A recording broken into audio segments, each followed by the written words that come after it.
Қайырлы күн оқушылар, каналға жазылушылар. Бүгін біз тұйық етістік дегеніміз не деген тақырып көлемінде әңгіме өрбітетін боламыз. Жалпы тұйық етістіктің ережесі қандай сұрақтарға жауап береді, оған қандай етістік түрлері мысалы бола алады. Мінекей сол сұрақтарға жауап іздеп көрсек, тұйық етістік дегеніміз не? Тұйық етістік іс-әрекеттің атын білдіретін етістіктің ерекше түрі. Мысалы айту, көру, жүру, күлу, қарау, сұрау, тағы басқа.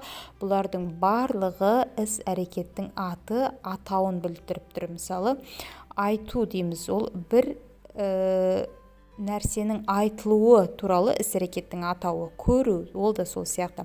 Сонымен тұйық етістіктің жасалу жолдары қандай екен? Етістікке у жұрнағы жалғану арқылы жасалады. Бір ғана жолмен, өте қарапайым. Мысалы сұрау, жүру, бару, шегелеу, айтқызу, сөйлесу, келмеу, бөгелмеу, бөгемеу, тағы басқа.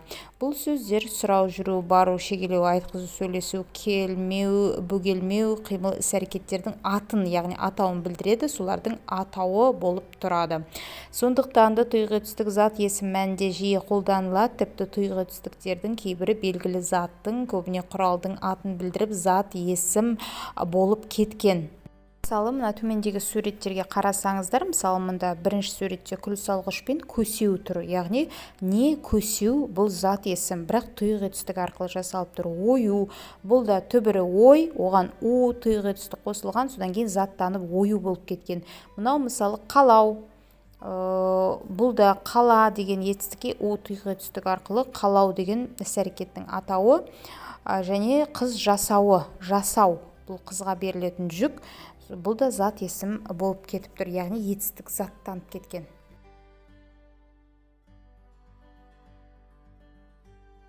Тұйық етістіктің түрлену түрлері. Түрлену деген балалар бұл жалғаулардың жалғануы. Тұйық етістік көптеледі, яғни білесіздер, 4 жалғау бар: көптік жалғау, септік, тәуелдік және жіктік жалғау. Соның ішінде тұйық етістіктегі сөздерге көптік жалғаулар жалғанады екен, көптеледі. Мысалы жүгірулер, айтысулар, жарысулар, тексерулер деп айта аламыз. Бұл дегеніңіз тұйық етістіктің заттануы, заттық мағынада қолданылуы.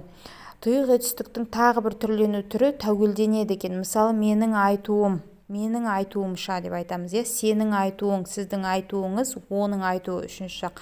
Бірінші жақ көпше түрі біздің айтуымыз, сендердің айтуларың, сіздердің айтуларыңыз, олардың айтуы.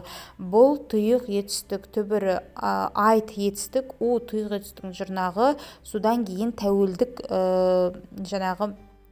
тәуелдік жалғауының келуі, яғни тұйық етістіктің тәуелденуі дегеніміз осы.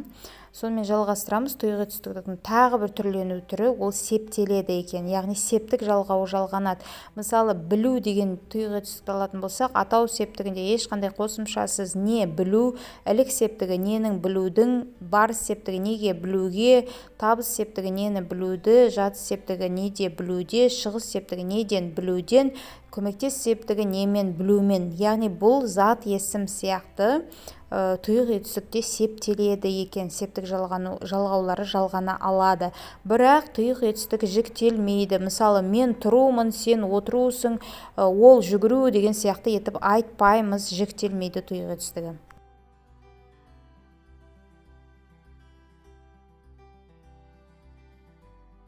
Сонымен жалғастырамыз. Тұйық етістіктің емлесі қандай? Соңғы дыбысы и, қысқа и, к, қ, п, болатын етістіктерге тұйық етістіктің у жұрнағы жалғанғанда мынадай өзгерістер болады. Жаңа айттық, тұйық етістіктің бір ғана жұрнағы бар, ол у дыбысы.